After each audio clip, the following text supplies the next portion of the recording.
আমাদের টাটকিনি মাছ রেডি, রান্নার জন্য প্রিপেয়ার করা হয়ে গেছে। এখন জাস্ট হচ্ছে রান্না শুরু করার পালা। সো রান্না শেষ হলে দেখাচ্ছি কেমন রান্না হলো। ঠিক আছে, সাথেই থাকুন।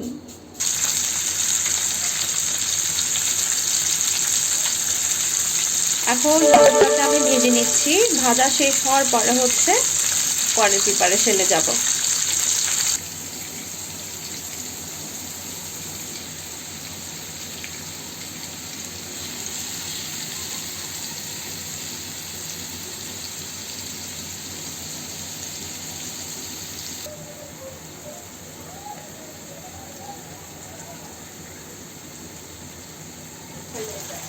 সো অলমোস্ট ডান, রান্না অলমোস্ট হয়ে গেছে। এখন হচ্ছে সার্ভ করার পালা। সার্ভ করে তারপরে কিন্তু আমি দেখে দিচ্ছি লাস্ট লুকটা কেমন আসছে।